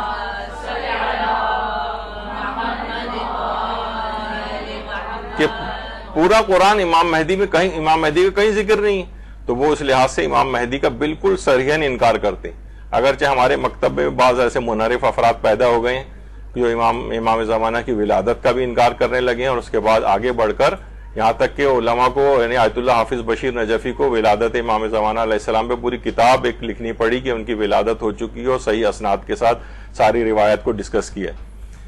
تو انہوں نے کہا کہ جناب قرآن کے اندر تو آیات ہی نہیں ہے, قرآن تو خالی ہے. آپ دیکھیں جا کے ان کا انٹرنیٹ وغیرہ کے اوپر, تو اس موضوع پر پوری کتابیں لکھی گئی ہیں المہدی الموعود فی قرآن الکریم، اور امام زمانہ پر تقریباً 7.5 سے 10,000 احادیث موجود ہیں. 7.5 10,000 احادیث. اس کا مطلب ہے اگر انسان اہل قرآن ٹائپ کا بننے کی کوشش کرے گا تو وہ ان کو تمام احادیث کا بھی انکار کرنا پڑے گا، جو خود ایک کتنا بڑا ظلم ہے پیغمبر اکرم پر اور ائمہ اطہار کے اوپر بھی. تو بہرحال یہ کہ جو اس طرح کے نعرے بلند کرتے ہیں تو یہ کہتے ہیں دیکھیے خالی ہے ان سے، جبکہ قرآن کے اندر کتنی آیات ہیں، پوری کتابیں لکھی گئی ہیں. اور جناب المہدی فی القرآن والسنہ کے نام سے جو ہے اہل سنت علماء نے بھی جو ہے کتابیں لکھی ہیں.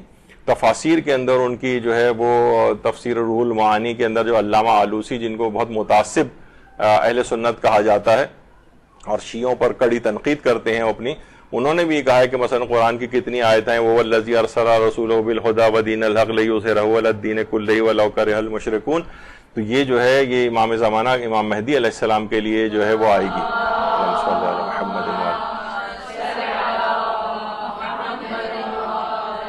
کہ جب ان کا ظہور ہوگا تو اس وقت کوئی بھی زمین کے اوپر اصلاً کوئی مشرک موجود نہیں ہوگا اور پورا غلبہ دین کو ملے گا. تو انہوں نے بھی اس کا انطباق اس کے اوپر کیا ہے اس لحاظ سے.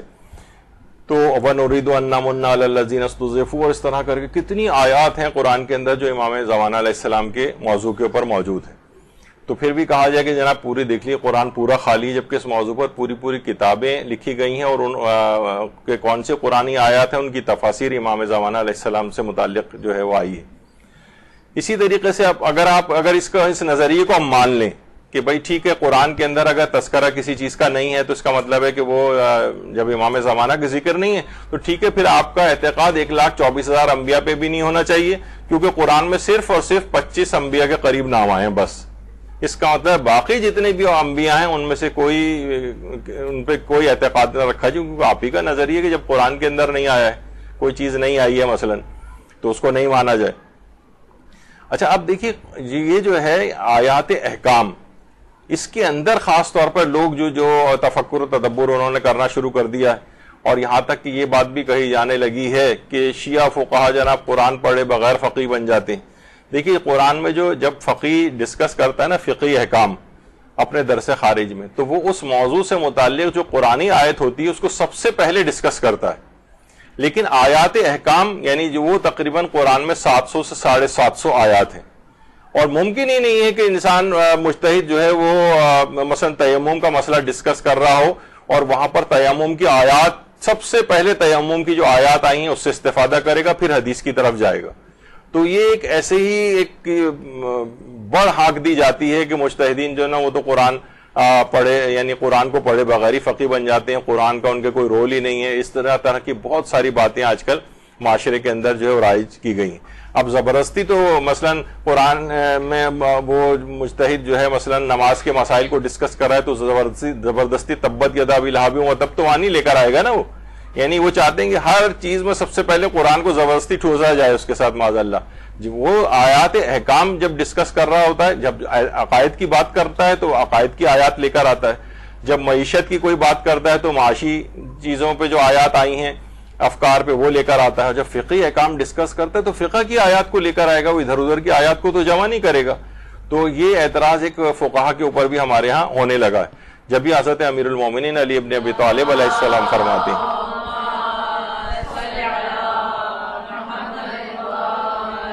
کہ فقہا کے دلوں کے لیے بہار قرآن ہے، یعنی فقہا کے دل کی بہار، اور آپ کہہ رہے ہیں کہ جناب فقی جو ہے وہ تو اس کا قرآن سے کوئی سروکار ہی نہیں ہے.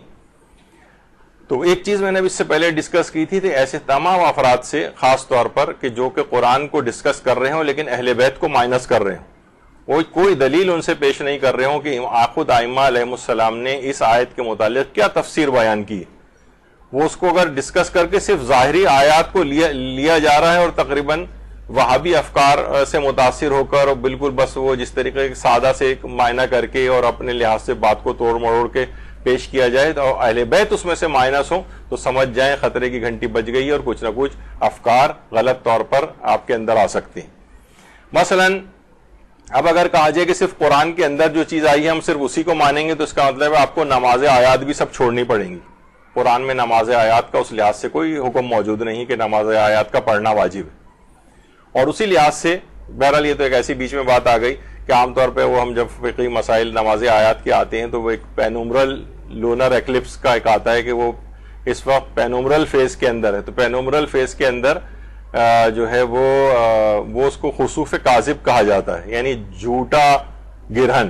عام طور پر یہ تو افراد نہیں, وہ تو ابھی تھوڑے دن پہلے جتنے بھی 2 گرہن آئے تھے وہ ان میں نماز آیات اسی وجہ سے واجب نہیں. لوگ بہت پریشان ہوتے ہیں اور اس کے اندر کیلنڈر میں بھی لکھا ہوتا ہے مثلا, تو وہ اس بات کو نہیں کہ مراجع جو ہیں وہ جو پینومرل فیز ہوتا ہے یعنی اس کے اندر یہ ہوتا ہے گرہن اصلا لگتا نہیں ہے, بلکہ کیا ہوتا ہے کہ ہلکی سی چاند کی روشنی کم ہو جاتی ہے.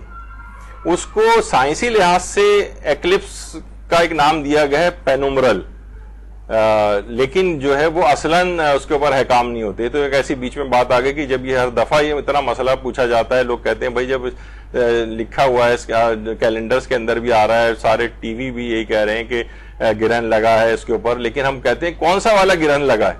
دیکھیے پارشل گرہن لگا ہو یا کمپلیٹ گرہن لگا ہو تو اس کے اندر تو ہوتی ہے نماز آیات واجب, لیکن پینومرل والا جو گرہن ہوتا ہے اس میں نہیں ہوتی.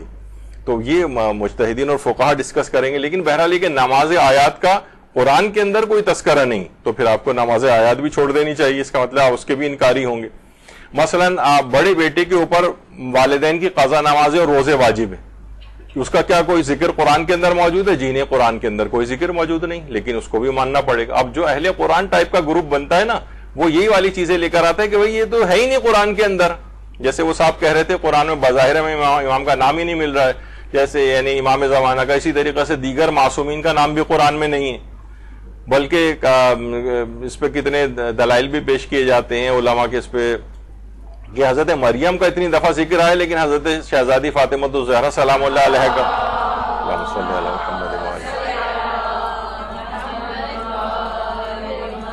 ان کا نام لے کر الگ سے کوئی ذکر نہیں آیا. البتہ خود علامہ عقیل الغروی صاحب نے پورا کہ امیر المومنین کا نام خود قرآن میں کتنی دفعہ کتنے الگ الگ القاب کے ساتھ جو ہے وہ آیا ہے, اور وہ ان کا ایک پورا اس کے اوپر وہ بھی موجود ہے.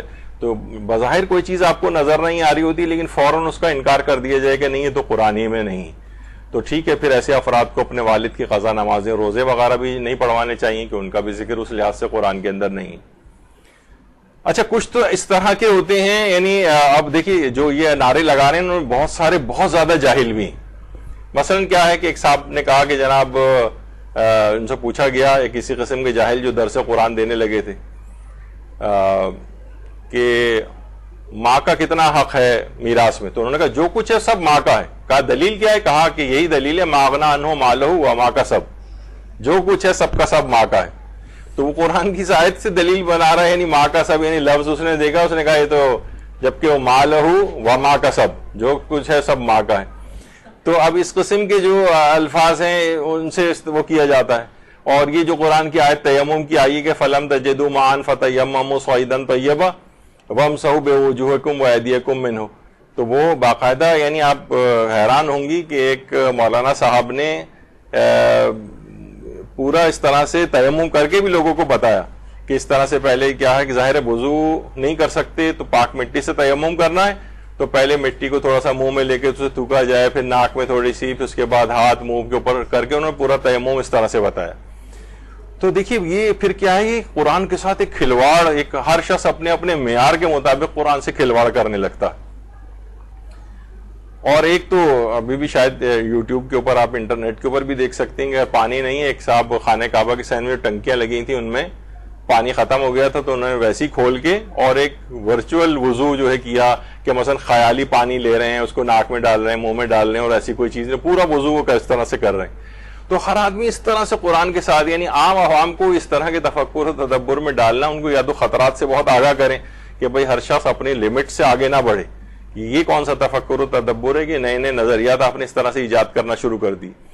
اچھا اب دیکھیے ایک چیز اور اس میں ذکر کر دوں, قرآن کی ایک آیت کو نہ سمجھنے کی وجہ سے کتنے افراد ایسے ہیں شیعت کے اندر, باقاعدہ ہمارے ساتھ لڑائی جھگڑا کرتے ہیں. جب بھی ان کی پوسٹ کوئی حضرت حلیمہ سعدیہ کی, جو ہم کوئی پوسٹ رسول اللہ کی رضائے والدہ کی کوئی پوسٹ لگاتے ہیں, تو فوراً کہنے لگتے ہیں نہیں وہ رضائے والدہ نہیں تھیں بلکہ وہ تو کافرہ تھیں, اور اس طرح کی چیزیں جو ہے نا نظریات پیش کیے جاتے ہیں. طائف میں ایک زمانے تک حضرت حلیمہ سعدیہ سے منسوب ایک جگہ تھی کہ یہ ان کا گھر یہاں پر ہوا کرتا تھا. پھر لوگ وہاں جانے لگے اور انہوں نے نمازیں وغیرہ پڑھنا شروع کر دیں, لیکن پھر اس کے بعد پتہ نہیں کہ شاید وہاں سے یہ چیز ہٹا دی گئی. بہرحال اس موضوع پہ پورا ایک درس یہاں پر حضرت حلیمہ سعدیہ رضی اللہ کی رضائے والدہ تھیں یا نہیں, اس موضوع پہ پورے دلائل کے ساتھ یہاں ایک درس ہو چکا ہے, آپ انٹرنیٹ پہ سے سن سکتی ہیں. اچھا, کون سی آیت ہے جس کی وجہ سے لوگ گمراہ ہوئے؟ ذاتی طور پر ترجمہ اور سمجھنے کی کوشش کی انہوں نے. اس سے کیا ہوا؟ رسول اللہ کی رضائے والدہ ہونے کا انکار کر دیا, بلکہ ان کو کافرہ تک ثابت کرنے لگے. وَحَرَّمْنَا عَلَيْهِ الْمَرَاضِعَ, اور حضرت موسیٰ کے لیے دائیوں کا دودھ ان پر حرام قرار دے دیا گیا تھا. انہوں نے کہا کہ دیکھیے حرام اسی وجہ سے قرار دیا گیا تھا کیونکہ نبی کو صرف اس کی ماں دودھ پلا سکتی, کوئی اور عورت نہیں پلا سکتی. اور یہ کیسے ممکن ہے کہ حضرت حلیمہ ان کا اسلام ثابت نہیں ہے تو ہم جو ہے کیسے کہ کافر عورت کیسے دودھ پلا سکتی ہے. اچھا, یہاں پر حرمنا کا جو لفظ ہے, دیکھیے سب سے پہلے تو ابھی میں اس لحاظ سے گفتگو نہیں کر رہا, لیکن بہت سی چیزیں, یہ تو خیر محاورہ نہیں ہے, یہاں حرمت تکوینی مراد ہے, حرمت تشریعی نہیں ہے. حرمنا مثلا آپ حرام قرار دے دیا تو ہم سوچتے ہیں حرام کے معنی وہی گناہ والا, جیسے ہم اکثر نہیں کہتے بھائی اس شخص نے تو میری زندگی حرام کر دی. تو یہ حرام سے مراد وہ شرعی حرام آپ نہیں کہہ رہے ہوتے, بلکہ آپ کی مراد بہت زیادہ تنگ آ جانا, اس سے زندگی اجیرن کر دینا, ان معنوں میں آپ حرام کہہ رہے ہوتے. تو یہاں پر حرمت تکوینی ہے, حرمت تکوینی ہے, یعنی حضرت موسیٰ ایک خاص, کیوں اللہ نے منع قرار دے دیا تھا کہ حضرت موسیٰ کسی دائی کا دودھ نہ پئیں. آگے چل کر آیت کے اندر یہ, بلکہ اس سے پہلے کی آیات میں چیز آئی ہے, اور موسیٰ کی ماں کا دل بالکل خالی ہو گیا. اس کے معنی ہے کہ یعنی وَأَصْبَحَ فُؤَادُ أُمِّ مُوسَىٰ فَارِغًا, یعنی بالکل حضرت موسیٰ کے علاوہ ان کے دل و دماغ میں کوئی بات ہی نہیں آتی تھی. اتنا ظالم ظاہر ہے بادشاہ فرعون, اور وہ جو ہے ہر بچے کو قتل کرتا چلا جا رہا ہے, اور وہ بچہ ان کے محل کے اندر پہنچ گیا. اب اس ماں کی کیا بری حالت ہو گئی ہوگی کہ قاتل کی اس میں کبھی بھی بچے کو قتل کروا سکتا ہے. تو گویا ان کے دماغ میں موسیٰ کے علاوہ کوئی بات ہی نہیں تھی, اور قریب تھا کہ وہ اس راز کو فاش کر دیتی. یعنی اتنی بے قابو ہو گئی تھی کہ پتہ چل جاتا اس کو کہ اچھا یہ ان کا بیٹا ہے, مادر موسیٰ کا بیٹا ہے موسیٰ. تو اللہ نے پھر یہ انتظام کیا کہ دائیوں کا دودھ جو ہے وہ موسیٰ کے اوپر منع کر دیا گیا. موسیٰ منہ ہی نہیں لگاتے تھے, اور بالکل نہ, بہت 3 دن اسی طریقے سے گزر گئے. کسی تو سب کو فکر ہوئی بہرحال. تو وہاں پر حضرت موسیٰ کی والدہ کی بہن بھی موجود تھیں اس تمام قضیے کے اندر. انہوں نے کہا کہ میں کیسی عورت کو جانتی ہوں کہ وہ بچے عام طور پر اس کا دودھ پی لیتے ہیں. ان کو حضرت مادر موسیٰ کو اس طریقے سے وہاں پر لایا گیا, اور حضرت موسیٰ نے بھی ان کا دودھ ایکسیپٹ کر لیا. فرعون بھی بڑا حیران ہوا کہ اور کسی بچے کا تو دودھ نہیں پی رہے تھے, تو تمہاری ان سے کیا رشتہ داری ہے؟ تو انہوں نے کہا میں ایک پاک و صاف عورت ہوں, اور عام طور پہ بچے جو ہے وہ میرا دودھ پینا پسند کرتے ہیں, اور اس طرح سے کر کے پورا ایک واقعہ ہے.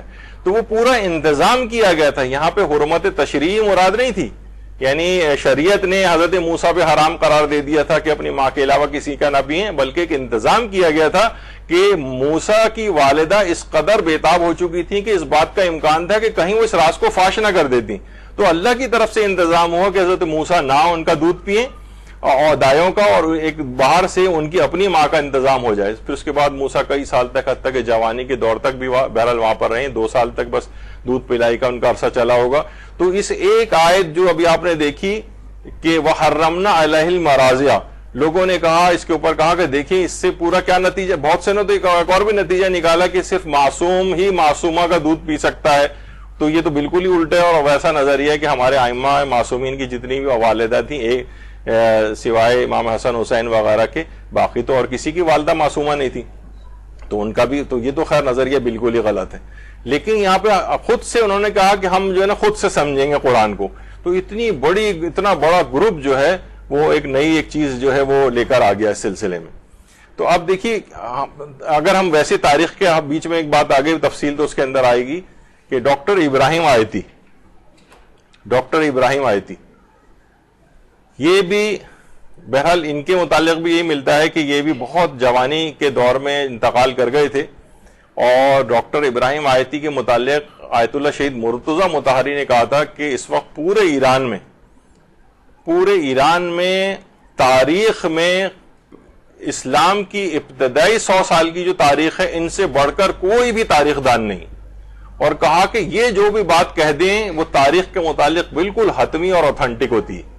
یعنی اتنی ان کی زبردست ریسرچ تھی ڈاکٹر ابراہیم آیتی کی کہ مرتضی مطہری کہہ رہے ہیں کہ ابتدائی 100 سال کی تاریخ میں ان کا کوئی ثانی نہیں.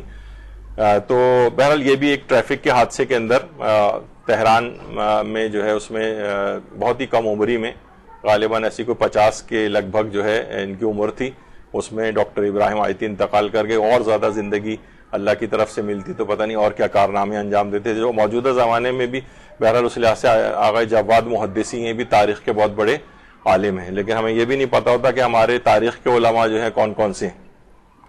تو ڈاکٹر ابراہیم آیتی نے کتاب لکھی تاریخ پیغمبر اسلام، اس کے اندر بھی ان کو رضائی والدہ قرار دیا اور کہا کہ حضرت آمنہ کی کم شیرگی اس بات کا سبب بنی تھی، ان کے دودھ کم تھا بعض وجوہات کی بنا پر، تو اس وجہ سے ان کا انتظام ہوا تھا حضرت حلیمہ سعدیہ کا. یعنی تاریخ کا ایک اوتھینٹک ترین عالم جو ہے جو ابتدائی 100 سال کی تاریخ پہ پورا عبور رکھتا ہے، اس نے بھی اپنی کتاب کے اندر یہ بات لکھی ہے. اس کے علاوہ مناقب آل ابی طالب جو ہے جو علامہ ابن شہر عاشوب کی کتاب ہے، اس کے اندر بھی یہی بات آئی ہے. اعلام الورا جو علامہ تبریسی کی ہے اس میں بھی یہی بات آئی ہے. اس کے علاوہ کنز الفوائد علامہ کراجکی کی، اس میں بھی یہی بات لکھی ہے. القواعد القویہ یہ علامہ ہلی کی کتاب ہے، اس کے اندر بھی یہی بات آئی ہے. فروغ ابدیت کے نام سے زندگی پیغمبر اکرم کا تحلیلی جائزہ آیت اللہ جعفر سبحانی کی نے بہترین کتاب لکھی ہے، اس کے اندر بھی کہا کہ یہ حضرت حلیمہ سعدیہ ان کی رضائی والدہ تھیں اور ان کا اسلام بھی علماء نے بہرحال ثابت کیا ہے. قصص العلماء جو قطب راوندی کی کتاب ہے اس کے اندر بھی یہ بات آئی ہے. سفینہ مستدرک سفینۃ البحار آیت اللہ علی نمازی شاہرودی کی کتاب ہے، اس کے اندر بھی یہی بات آئی ہے. اختصاص شیخ مفید میں بھی ہے. کتنی کتابوں کے اندر یہ، لیکن لوگوں نے کیا کہا کہ نہیں ہم کسی کی بات کو نہیں لیں گے، ہم دیکھیں گے وہ حرمنا کا لفظ اس کے اندر آیا ہے کہ ہم نے حرام قرار دے دیا تھا دائیوں کا دودھ، اس کا مطلب ہے کہ ان کے لیے حرام تھا، اور یہ جو ہے نبی کے علاوہ کوئی اور نبی اپنی ماں کے علاوہ کسی کا دودھ نہیں پی سکتا ہے، اور جو ہے بلکہ ان کا ایمان بھی ثابت نہیں. تو یہ سب چیزیں حتیٰ کہ اصول کافی کے اندر بھی ایک روایت موجود ہے جس میں بہرحال ابھی میں اس کی تفصیل میں نہیں جاؤں گا کافی، لیکن اس میں بھی بہرحال یہ تذکرہ آیا، اگرچہ روایت اس لحاظ سے ضعیف ہے لیکن علامہ مجلسی نے معجزات وغیرہ کے سلسلے میں اس کو جو ہے کہا کہ ممکن ہے معجزے کے طور پر ایسا ہوا، لیکن ابھی فی الحال میں اس کو اگر پڑھوں گا تو بہت سوالات آپ کے دماغ میں اٹھیں گے، اس کا بھی فی الحال جواب نہیں دے رہے. اچھا، اسی طرح سے لوگ اپنا دماغ چلا رہے ہوتے ہیں کہ جناب مثلا ہم لوگ جو شیعہ حضرات ہاتھ کھول کر نماز پڑھتے ہیں. اب میں نے بہت ساری اس میں کتابیں دیکھی تو لوگ اس والی آیت کو لے کر آتے ہیں کہ یہ نماز میں ہاتھ کھول کر پڑھنے کی قرآنی دلیل ہے، حالانکہ اس کے اندر ہاتھ کھول کے نماز پڑھنے کا کوئی طریقہ ہی نہیں. کیا تم نے نہیں دیکھا کہ اللہ کے لیے زمین و آسمان کی مخلوقات اور فضا کے صف بستہ طائر سب تسبیح کر رہے ہیں اور سب اپنی اپنی نماز و تسبیح سے باخبر ہیں؟ تو اس میں یہ ہے کہ سب پروں کو کھول کر اپنی تسبیح کرتے ہیں اور اپنی نماز پڑھتے ہیں، تو اس کا مطلب ہے کہ ہاتھوں کو کھولنا چاہیے جب پرندے پروں کو کھول کے پڑھتے ہیں. تو یہ اس کا اطلاق اس کے اوپر کر دیا. تو جبکہ آپ کے پاس الگ سے مکمل احادیث ہیں اس سلسلے میں، اور یہ ہاتھ کھولنا اور کا جو حکم ہے یہ احادیث سے ثابت ہے، قرآن میں اس کا کوئی تذکرہ نہیں. تو زبردستی انتباق کرنا، اپنے افکار کا بوجھ قرآن کے اوپر ڈال دینا کہ جناب دیکھیے یہ قرآن کے اندر ہاتھ کھول کے نماز پڑھنے کے متعلق آئی، اور بہت سے بڑے اچھے یعنی جو مناظر ٹائپ کے افراد ہیں وہ بھی ان آیات کو لے کر آ جاتے ہیں، جبکہ ان کا کوئی تعلق نماز میں ہاتھ کھولنے سے نہیں. مثلا اس آیت کو تو کتنا زیادہ پیش کیا جاتا ہے اب تو سیاسی نعرے کے طور پر بھی، ایاک نعبد و ایاک نستعین، کہ جناب ہم تیری عبادت کرتے ہیں، تجھی سے مدد چاہتے ہیں. اس کا مطلب ہے توسل کا نظریہ بھی بالکل غلط ہے، اس کا مطلب ہے یا علی مدد کہنا بھی بالکل غلط ہے، اور دلیل میں قرآن کی یہ والی آیت پیش کی جاتی ہے. جب کبھی انشاءاللہ اس موضوع پہ گفتگو ہوگی تو ہم اس کو پیش کریں گے. ان چیزوں کا اس باتوں سے کوئی تعلق نہیں. ایاک نعبد و ایاک، تو اس کا مطلب ہے کہ آپ کسی عام افراد سے بھی مدد نہیں مانگ سکتے. ہم جب تجھی سے مدد مانگتے ہیں تو اس کا مطلب ایک دوسرے کی اسلام نے مدد کرنے کی کتنی تاکید کی ہے. اور وہ جو کہتے تھے نحن انصار اللہ، حضرت عیسیٰ کے جو حواری کہتے تھے ہم اللہ کے مددگار ہیں، تو اس کا مطلب وہ بھی ہے کون ہے جو اللہ کی جو ہے وہ مدد کرے، کون ہے اللہ کو جو قرض حسنہ دے جو اللہ جو مانگ رہا ہوتا ہے. تو بہرحال اس کا وہ مفہوم نہیں ہے جو ان آیات کا جو زبردستی اعتقادات کے اندر بھی منمانی، یعنی قرآن کے اوپر بوجھ ڈال دیا کہ ہمارا یہ نظریہ صحیح ہے کہ اللہ نے کہا ہے کہ دیکھیے ہم تیری عبادت کرتے ہیں، تجھی سے مدد چاہتے ہیں، اس کا مطلب غیر اللہ سے مدد مانگنی ہی نہیں چاہیے، جبکہ خود تمام افراد غیر اللہ سے مدد مانگ رہے ہوتے ہیں۔ پھر وہ اس میں زندہ اور موت کی شرط لے آتے ہیں، جب آپ یہ پیش کرتے ہیں نا عام زندگی میں، تو پھر وہ زندہ اور موت، پھر وہ اس میں ہمارے الگ دلائل ہوتے ہیں جو بھی موقع نہیں ہے ان کا۔ تو بہرحال یہ بھی قرآن کے افکار پر اس طرح، اچھا یہی چیز دلیل جو الفاظ کو پکڑ لیا جاتا ہے نا، یہ احادیث کے اندر بھی ہوتا ہے۔ مثلا روایت میں امام نے یہ جملے ارشاد فرمائے کہ مثلا غسل جمعہ واجب ہے۔ اچھا واجب ہمیشہ وہ شرعی واجب کے معنوں میں نہیں ہوتا ہے، واجب معنی کبھی کبھی ضروری تاکید کے معنوں میں بھی ہوتا ہے۔ تو ایک فقیہ کا ہی کام ہوتا ہے کہ وہ بتائے کہ یہ واقعی شرعی واجب ہے یا یہ کہ یہ تاکید کے لیے لفظ آیا ہے۔ تو مثلا اس میں امام نے فرمایا کہ غسل جمعہ واجب ہے علی کل ذکر او انثی عبدن او حرن، یعنی چاہے وہ غلام ہو یا آزاد ہو، عورت ہو یا مرد ہو، سب پر غسل جمعہ واجب ہے۔ تو لوگ جو ہیں یہ جو ہمارے اہل حدیث ٹائپ کے ہیں وہ اخباری، وہ کہتے ہیں دیکھیے غسل جمعہ واجب ہے، جبکہ اس میں ہم اچھا یہاں تک بھی تاکید ہے، وہ کہتے ہیں اس کے طور پر بھی کہ اگر پانی کا بھی جمعے کے دن نہ ملے تو پانی خرید کر لے کر آؤ، اس کا مطلب بھی ہے کہ واجب ہے جب بھی پانی کو خریدنے کی تاکید ہو رہی ہے۔ تو یہ تمام چیزیں، اچھا جبکہ دیگر احادیث اس سے بھی ملانا ہوتا ہے کہ امام سے پوچھا کہ مولا مستحب غسلوں کی فہرست بتائیے، اس میں امام نے مستحب غسلوں کی فہرست بتائی، اس میں غسل جمعہ کا بھی نام لے لیا۔ اب بتائیے واجب بھی کہا جا رہا ہے، مستحب بھی کہا جا رہا ہے، کون سے؟ اب یہ فقیہ طے کرے گا نا، یہ آپ کب سے طے کرنے لگے بیٹھ کے؟ تو یہ احادیث کو بھی اور قرآن کی آیات کو بھی اپنے خود ساختہ فہم پر ہم جو ہے وہ پرکھ کر کہتے ہیں کہ یہ قرآن خلاف قرآن ہے، یہ چیزیں قرآن سے ٹکرا رہی ہیں۔ مثلا یوصیکم اللہ فی اولادکم، اللہ تم کو وصیت کرتا ہے کہ اپنی اولاد کو میراث دو، یعنی لڑکوں کو بھی میراث دو، لڑکیوں کو بھی میراث دو، اور اس کے بعد پوری تفصیل میراث کی قرآن نے بتائی۔ اچھا اب اس کا مطلب ہے کہ ہر بیٹے کو میراث ملے گی، ہر بیٹی کو میراث ملے گی؟ قرآن نے کہا ہے کہ اللہ تم کو وصیت کرتا ہے کہ اولاد کو میراث دو، چاہے وہ بیٹا ہو یا بیٹی۔ اچھا اب وہ جو اہل قرآن ٹائپ کے ہوتے ہیں وہ کہتے ہیں بس اللہ نے یہ کہہ دیا نا، آپ کو کسی حدیث کو بھی نہیں لیں گے، جبکہ احادیث کے اندر دیکھیے خود حدیثیں کیا ہیں، من یطیع الرسول فقد اطاع اللہ، جس نے رسول اللہ کی اطاعت کی گویا اس نے اللہ کی اطاعت کی۔ اب رسول یا ائمہ ہمارے کوئی کام کر رہے ہیں تو اس کا مطلب ہے وہ ایسے ہی ہے جیسے اللہ کی اطاعت کر رہے ہوں۔ تو یہ خود قرآن کا حکم ہے کہ ان کی اطاعت میں اللہ کی اطاعت ہے۔ اب وہ کتنی احادیث ایسی ہیں، مثلا اس کے اندر یہ آیا کہ مثلا بیٹا اگر باپ کو جیسے قتل کر دے تو قاتل بیٹے کو میراث نہیں ملے گی، بیٹا اگر کافر ہو جائے تو مثلا کافر بیٹے کو میراث نہیں ملے گی، لیکن یہ تو قرآن کے اندر نہیں آیا۔ اس کا مطلب ہے کہ قرآن کی آیت کے دائرے کو حدیث صحیح جو ہے وہ اس کو محدود کر سکتی ہے، چاہے وہ قرآن میں ذکر نہیں آیا ہے، لیکن لوگ یہ کہیں گے بھائی دیکھیے قرآن میں تو مطلق آیا کہ بیٹا اور بیٹی کو میراث دو، اس کا مطلب ہے بیٹا باپ کو قتل کر دے اور بعد میں کہے کہ بھائی ٹھیک ہے میں 14 سال بعد تو رہا ہو کر آ جاؤں گا اور اس کے بعد مجھے میراث دیجیے، کروڑوں روپے کی میرے باپ کی جائیداد ہے، تو نہیں دی جائے گی اس کو، کیونکہ صحیح حدیث کے اندر یہ آیا ہے کہ قاتل بیٹے کو میراث نہیں ملے گی، یعنی وہ بیٹا کہ جس نے باپ کو قتل کیا ہو۔ بیٹا اگر کافر ہو جائے تو میراث نہیں ملے گی، وہ بعد میں نہیں کہہ سکتا کہ مجھے اپنے باپ کی میراث دو، کفر اور قتل یہ میراث کو ختم کر دیتے ہیں، لیکن یہ قرآن میں نہیں آیا، یہ حدیثوں میں آیا ہے۔ اب وہ افراد جو قرآن خوارج کی طرح سے نیزوں پہ قرآن کو بلند کرنے لگتے ہیں، وہ یہاں پر بہت ایک انحراف کا شکار ہو جاتے ہیں۔ اتنے زیادہ انحرافات قرآن کے سلسلے میں آ گئے ہیں کہ یہ بہت سے خوشنما نعروں کے ساتھ۔ اچھا اب مثلا بہت ساری آیات ایسی ہیں کہ جو کہ یہود و نصارہ کے علماء اور راہبوں سے متعلق ہیں، وہ دین کو تبدیل کر دیا کرتے تھے بادشاہوں کے کہنے پر، مال و دولت کے لالچ میں، اور تو اب وہ کیا کہی جاتی ہیں کہ بھئی یہ شیعہ علماء اور مراجع کے اوپر ہی تھوپے جانے لگے کہ یہ ان کے دیکھیں قرآن میں یہود و نصارہ کے جو علماء اور راہب ہوا کرتے تھے یہ لوگوں کے اموال ناجائز طریقے سے کھاتے تھے، دیکھیے یہ بھی ہمارا خمس کھا جاتے ہیں یہ سارے علماء اور سارے مجتہدین وغیرہ۔ تو یہ آیات کو جو یہود و نصارہ کے غلط علماء کے متعلق آئی ہیں وہ علماء شیعہ کے اوپر منطبق کی جانے لگی اور پوری کتابیں جو ہیں اس موضوع کے اوپر جو ہے وہ لکھی جا رہی ہیں, لوگوں کو بیوقوف بنا جا رہی. کیا ہے یہ قرآن کے اوپر وہ اپنا ذاتی افکار کا بوجھ قرآن کے اوپر ڈالنا ہے. مثلا یہ کہا جانے لگا, دیکھیے قرآن میں سورہ جمعہ آیا ہے اور یہ آیت آئی ہے کہ اذا نودی للصلاۃ من یوم الجمعۃ فاسعوا الی ذکر اللہ وذروا البیع, کہ جب یہ ندا دی جائے روز جمعہ نماز کے لیے تو فاسعوا الی ذکر اللہ, بس نماز کی طرف دوڑو اور اپنے خرید و فروخت کو جو ہے وہ چھوڑ دو.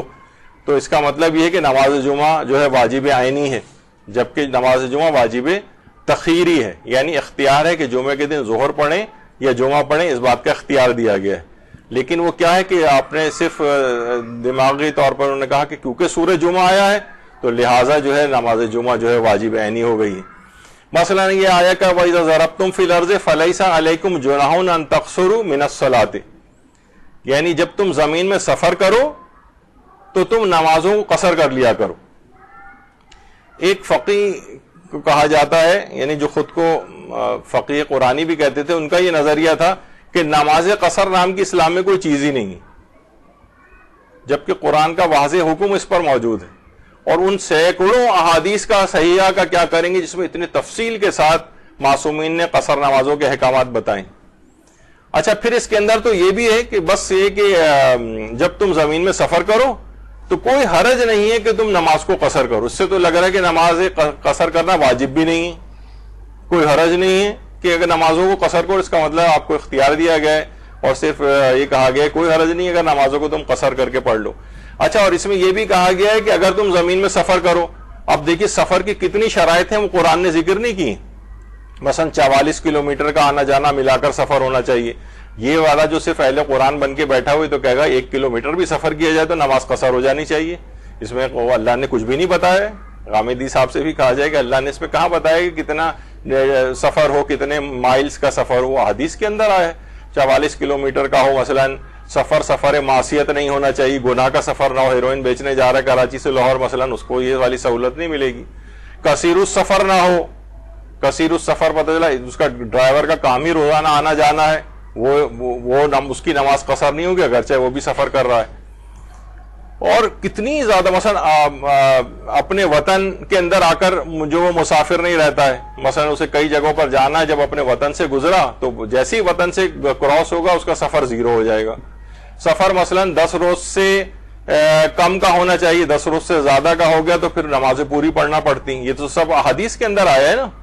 سفر کا شروع سے اس کا ارادہ ہو 10 روز کا, اس کے درمیان میں اس کا ارادہ ٹوٹا بھی نہ ہو, کتنی ساری شرطیں ہیں, لیکن ان کا قرآن نے تذکرہ نہیں کیا. اب جو اہل قرآن بنے گا فقط تو وہ یہی بلکہ بہت سے لوگ تو کہتے ہیں کہ زندگی خود ایک سفر ہے اور سفر میں نماز قصر ہے.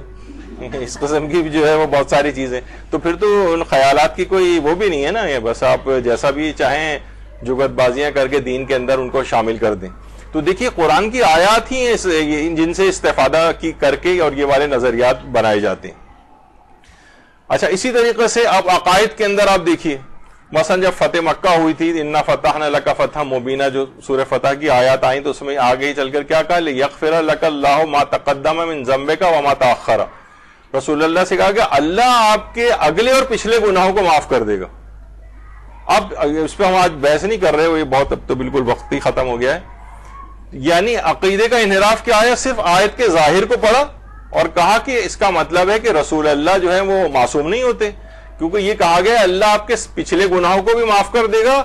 اور اچھا یہاں تک بھی چلیں بات ہو جاتی پچھلی, لیکن یہ کہ اللہ آپ کے اگلے گناہوں کو بھی معاف کرے گا, اس کا مطلب یہ پاسبلٹی بھی پائی جاتی ہے کہ رسول اللہ آئندہ بھی گناہ کریں گے معاذ اللہ. تو اب کیا ہوگا, جو یہ فقط ترجمہ قرآن پڑھنے والا جو فتنہ ہے اور وہ یہ نئے نئے عقائد اپنے بنا لیتے ہیں. دیکھیے واضح طور پر تو کہا ہے کہ اللہ تو آپ کے پچھلے اور اگلے گناہوں کو معاف کرے گا. جب انشاءاللہ اس پہ گفتگو ہوگی تو ہم اس کے تفصیل بیان کریں گے کہ علماء نے اس کی کیا چیزیں. تو جب ہی ہے کہ آپ کو خود سے کچھ کرنے کی ضرورت نہیں, جب تفاسیر اگر آپ کو پڑھنے ہیں, معنی سمجھنے ہیں, تو ہمارے علماء ہیں, مجتہدین ہیں جنہوں نے اتنی بہترین تفاسیر لکھی ہیں, وہ سب ہیں, ترجمے بھی انہوں نے کیے ہیں اور تفسیری حاشیے بھی ان کے موجود ہیں, ان کو پڑھیے. یہ خود سے مفکر اسلام بننے کا اور مفسر قرآن بننے کا اور مترجم قرآن بننے کا جو ہے یہ اس کو عہدے کو چھوڑ دیجیے. مثلا لوگوں کا عقیدہ بن گیا وجوہ یومئذ ناظرہ الی ربہا ناظرہ, اس دن چہرے کتنے شاداب ہوں گے اور سب لوگ اپنے رب کو دیکھ رہے ہوں گے. الی ربہ ناظرہ. اچھا اب کیا ہے, وہ صرف ترجمہ قرآن جو پڑھے گا نا, اس کا مطلب ہے وہ اللہ کے دیکھے جانے کا بھی قائل ہو جائے گا, جبکہ نہ اللہ ابھی نظر آئے گا, نہ آخرت میں نظر آئے گا, نہ قیامت میں نظر آئے گا, نہ کبھی اور نظر آئے گا, اور ممکن ہی نہیں ہے اس کا نظر آنا. اچھا جبکہ یہاں اس آیت کے اندر کیا آیا ہے کہ الی ربہ ناظرہ, اپنے رب کو دیکھ رہے ہوں گے. اور جبکہ دوسری آیت حضرت موسیٰ کے لیے جو آئی ہے وَلَمَّا جَاءَ مُوسَىٰ لِمِيقَاتِنَا, حضرت موسیٰ نے اپنے وعدے کو پورا کیا اور وہ پہنچ گئے خاص جگہ پر. وَكَلَّمَهُ رَبُّهُ, اور اللہ نے ان سے کلام کیا. قَالَ رَبِّ أَرِنِي أَنظُرْ إِلَيْكَ, پروردگار اپنا تو جلوہ دکھا دے. پروردگار نے کہا قَالَ لَن تَرَانِي, اے موسیٰ تم کبھی مجھے نہیں دیکھ سکتے.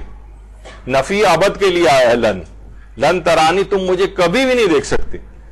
اور اس سے پہلے کہا کہ سب لوگ قیامت کے دن دیکھ رہے ہوں گے. اب یہ دونوں آیتیں یہ سب ٹکرا نہیں رہی آپس. اب یہ جو صرف ترجمہ قرآن پڑھنے والا جو مفکر ہے یہ نہ کنفیوز ہو جائے گا, یہ پتہ نہیں کون کون سے اپنے نظریات بنائے گا, یہ اللہ کے مجسم ہونے کا بھی قائل ہو جائے گا. کیونکہ جو بھی چیز نظر آتی ہے اس کے جسم رکھنا ضروری. جسم ہے تو وہ حادث ہوگی, حادث ہے تو پھر وہ محتاج ہو جائے گی, اور محتاج اللہ ہو نہیں سکتا ہے. تو یہ بہت ساری چیزیں اس طرح سے اس کے اندر آتی ہیں جو فقط ترجمہ قرآن عام شخص اگر کوئی کرے. کچھ لوگوں نے کہا کہ بھئی بحری سمندر میں پائی جانے والی جتنی بھی مخلوق ہیں جو صرف سمندر کے اندر رہتی ہیں وہ سب کی سب حلال ہیں, اس میں بغیر چھلکے کی مچھلیاں بھی حلال ہیں. اور دلیل کیا ہے, احل لکم صید البحر, تمہارے لیے دریائی جانوروں کا شکار کرنا, اس کا کھانا حلال کر دیا گیا ہے.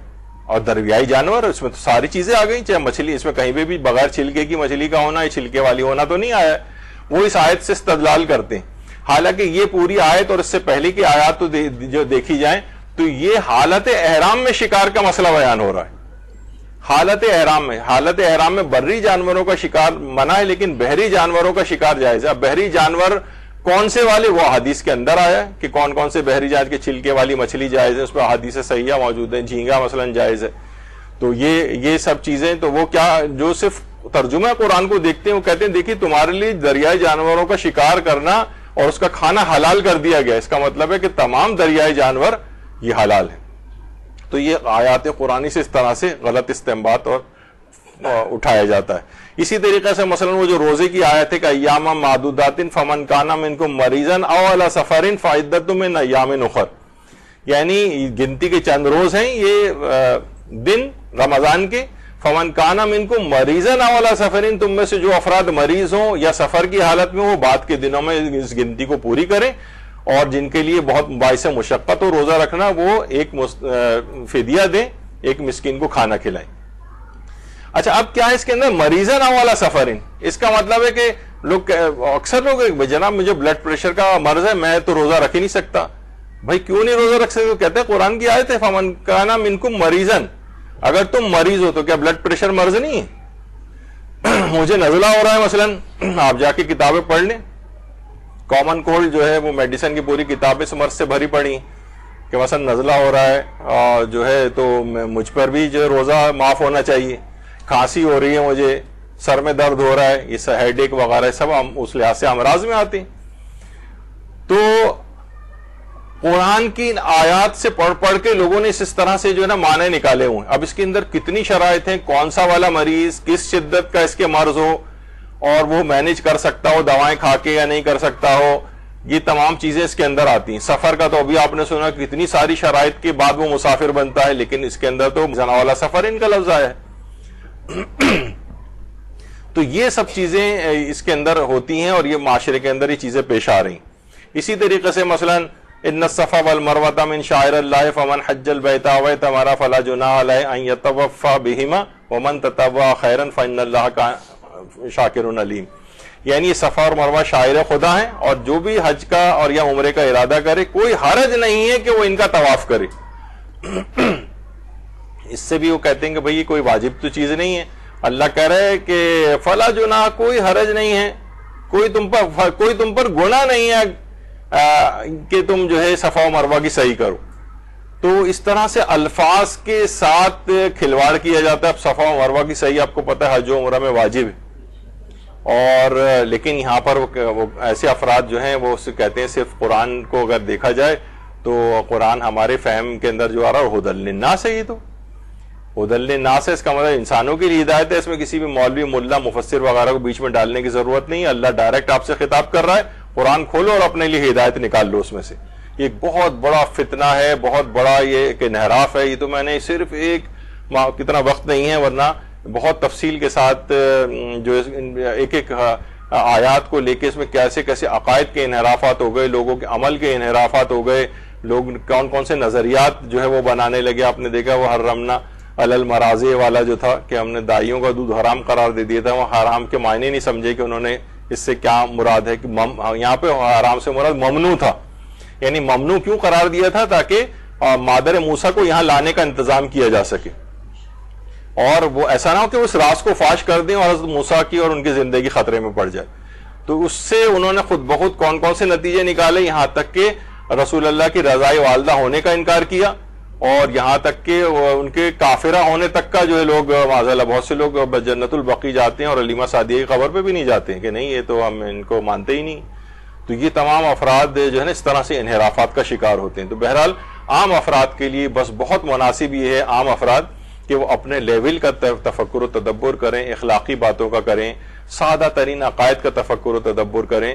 ہمیں غیبت ہمیں منع کی گئی ہے، جھوٹ ممنوع قرار دیا گیا ہے، وعدے کو ایفا کرنا ہے، سچ بولنا ہے، صلہ رحمی کرنی ہے، والدین کے حقوق کا خیال کرنا ہے، اس میں تفکر و تدبر کریں، بس یہاں تک۔